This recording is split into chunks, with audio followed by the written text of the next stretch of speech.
Bismillahirrahmanirrahim. Raditu billahi rabban wa bil Islam dinan wa li Muhammadin nabiyya wa rasula. Rabbi zidni ilman warzuqni fahman. Amin ya rabbal alamin. Oke, sebelumnya ini pada berangkat semua apa? Ada yang tidak berangkat? Alhamdulillah. Nah, sebelum pembelajaran, coba dilihat kanan kiri atas bawah ada sampah apa enggak? Tidak ada. Hasilnya udah dipakai semua? Bukunya udah diletakkan di meja? Oke, bagus. Nah, pada minggu kemarin kita kan udah membahas tentang gotong royong. Pada minggu ini kita akan membahas tentang musyawarah. Nah, sebelumnya Ibu mau bertanya nih, pernah kalian berbeda pendapat saat melakukan sesuatu kegiatan di kelas? Mbak Mary itu pendapatnya itu A, sedangkan Mbak Vivi itu pendapatnya B. Pasti pernah apa tidak pernah kan? Nah, itu cara menyelesaikannya dengan apa?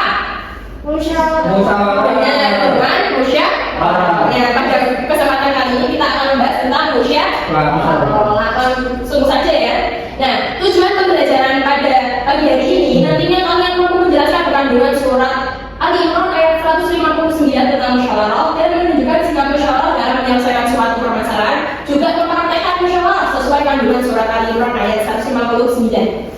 Dan nantinya Ibu akan mengikuti pertanyaan dari kalian nanti aktif dan menjawab pertanyaan-pertanyaan dan menyelesaikan LKPD pada di buku LKS kalian. Langsung saja. Apa itu musyawarah? Apa sih musyawarah itu? Bukan. Diskusi. Kesepakatan bersama, benar. Terus apa lagi? Iya, benar. Nah, kita akan membahas tentang pengertian terlebih dahulu ya. Sebelum kita membahas tentang Quran surat Ali Imran ayat 159, kita memahami apa sih musyawarah itu. Nah, musyawarah berasal dari kata syura yang berarti bertukar pendapat untuk memperoleh keputusan terbaik secara bersama. Jadi menurut Islam itu musyawarah itu menyelesaikan bersama sesuai dengan tujuan yang terbaik dan bersama. Tujuannya itu agar tidak ada pertengkaran, berkelahi atau perbedaan pendapat yang buruk nantinya. Ya, Oke, lanjut ya. Nah, landasan dalam musyawarah itu terdapat pada surat Al-Imran ayat 159. Ayo dibacakan sama Mbak Sania. Bismillahirrahmanirrahim. Wasyawirhum fil amri fa idza azamta fatawakkal 'ala Allah. Innallaha yuhibbul mutawakkilin. Oke, terima kasih Mbak Sania. Artinya dibacakan oleh Mbak Mary. Artinya dari musyawarah dengan mereka dalam urusan itu, kemudian apabila aku telah membulatkan tekad, maka bertawakallah kepada Allah. Sungguh aku mencintai orang-orang yang bertawakal. Oke, pada surat Al-Imran ayat 159 ini adalah landasan tentang bermusyawarah. Allah itu telah menurunkan surat Al-Imran. Jadi kita dalam bermusyawarah itu harus didasarkan dengan surat Al-Imran. Terus lanjut. Terkait Quran surat Al-Imran ayat 159 itu ada beberapa kandungannya. Yang pertama itu bersikap lemah lembut. Jadi dalam musyawarah itu tidak yang kasar atau berkelahi, itu tidak, harus lemah lembut. Yang kedua apa sekarang? Menghargai pendapat orang lain. Yang menghargai, tidak. Oh tidak, pendapat aku yang benar, pendapat aku yang benar, tidak, harus menghargai antar pendapat orang lain. Yang ketiga Mas Fajar apa?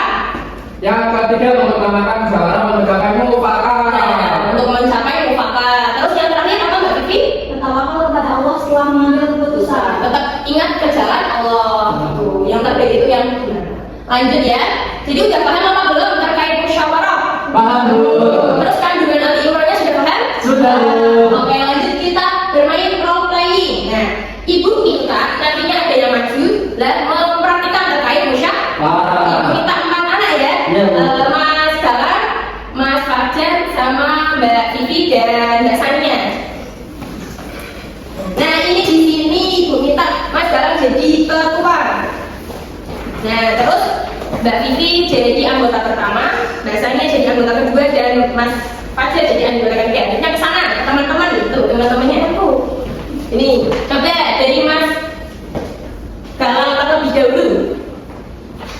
Assalamualaikum warahmatullahi wabarakatuh. Teman-teman yang berbahagia, Hari ini kita akan bermusyawarah untuk menentukan tujuan kegiatan bakti sosial kelas 12. Dan yang kita pilih hanya cukup untuk satu kegiatan. Oleh karena itu, mari kita sampaikan pendapat masing-masing yang sopan dan saling menghargai. Silakan anggota satu menyampaikan pendapatnya. Kalau menurut saya, kita sebaiknya mengunjungi panti asuhan saja. Di sana itu banyak anak-anak yang membutuhkan perhatian dan bantuan. Selain memberikan bantuan, kita juga bisa berbagi kebahagiaan dengan mereka. Terima kasih untuk anggota 2. Dilanjutkan. Baik, menurut saya akan baik jika kita itu membersihkan masjid dan fasilitasnya. Karena kan masjid adalah tempat ibadah yang harus dijaga kebersihannya agar masyarakat itu merasa nyaman saat beribadah. Oke. Baik, terima kasih selanjutnya anggota 3. Ya, saya punya usulan yang berbeda. Menurut saya, kita sebaiknya membagikan sembako kepada warga yang membutuhkan saja. Karena saat ini masih banyak masyarakat yang memerlukan bantuan untuk memenuhi kebutuhan sehari-harinya, Pak. Terima kasih atas semua pendapatnya yang disampaikan. Nah, kira-kira mana sih yang paling bermanfaat? Kalau saya setuju jika kita itu memilih membagikan sembako, karena manfaatnya itu bisa langsung dirasakan oleh masyarakat yang membutuhkan. Saya juga setuju, walaupun usulan saya berbeda, saya menerima keputusan bersama. Karena tujuan kita itu adalah membantu sesama. Ya, saya juga setuju ya. Yang terpenting itu keputusan ini merupakan hasil musyawarah bersama. Alhamdulillah. Oke, oleh karena itu, baik kita sepakati bersama bahwasanya kegiatan sosial bakti sosial kelas 12 adalah membagikan sembako kepada warga yang membutuhkan. Oke, tepuk tangan buat yang sudah mempraktekkan. Nah, teman-teman berarti tadi udah mempraktekkan tentang musyawarah apa belum? Nah, tadi udah menghargai pendapat atau belum? Nah, sekarang ibu bagi menjadi 2 kelompok ya. Ini depan kelompok pertama, yang di belakang kelompok. Dan di sini ibu ada kasus terkait tadi yang sudah dipaparkan tadi. Nah, sekarang didiskusikan. Ibu kasih waktu 10 menit ya. Ya.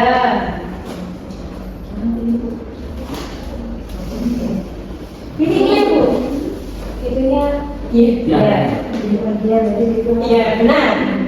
Nah, oke, waktunya jadi sekarang ibu minta salah satu dari kelompok maju ke depan menyampaikan penyampaian dari diskusi kelompok. Ya, silakan dari kelompok berapa? 1 dulu ya, silakan. Iya, masih Ibu. Iya, pastinya disampaikan. Maksudnya adalah mengapa setelah bermusyawarah kita itu diperintahkan untuk bertawakal kepada Allah Subhanahu Wa Taala. Apa hubungan musyawarah tawakal dalam kehidupan sehari-hari? Jadi menurut Jadi musyawarah itu merupakan bentuk ikhtiar atau usaha manusia dalam mengambil keputusan terbaik. Nah, setelah keputusan ditetapkan, kita itu diperintahkan untuk bertawakal kepada Allah Subhanahu Wa Taala. Nah, gimana jawabannya dari kelompok 1? Iya, untuk kelompok 1. Oke, terima kasih. Dari kelompok 1 lanjut kelompok 2. Nah ini mengambil keputusan bagaimana cara menyelesaikan musyawarah jika setelah berdiskusi masih ada anggota yang belum setuju dengan keputusan bersama. Nah dari kelompok 2 musyawarah harus dilanjutkan ya, jangan saling menghargai pendapat, mendengarkan alasan setiap anggota dan mengutamakan kepentingan bersama. Apabila keputusan telah disepakati, oleh karena itu seluruh anggota tidak menerimanya. Oke, beri tepuk tangan buat kelompok 2. Benar apa tidak? Benar. Oke, jadi kalian sudah paham ya? Alhamdulillah. Oke, sebelum ibu tutup, kesimpulan pada pembelajaran pagi hari ini, ayo silakan dibaca bersama-sama. Musyawarah merupakan Cara menyelesaikan permasalahan yang baik dan orang lain dan tawakal kepada Allah. sesuai dengan dasar Al-Quran ayat 159. Oke, jadi ibu ingatkan lagi jika kalian ada pendapat yang berbeda atau ada lagi berkumpul apa-apa, dan itu harus menyelesaikan dengan musyawarah dan menghargai Pendapat orang lain. Benar sekali. Oke, sebelum ibu tutup nanti dibacakan itu ada di buku halaman 105. Iya. Ada pilgan, esai sama uraian dibacakan ya. Iya, Bu. Minggu besok dikumpulkan ke ibu. Oke. Siap, Bu. Nah,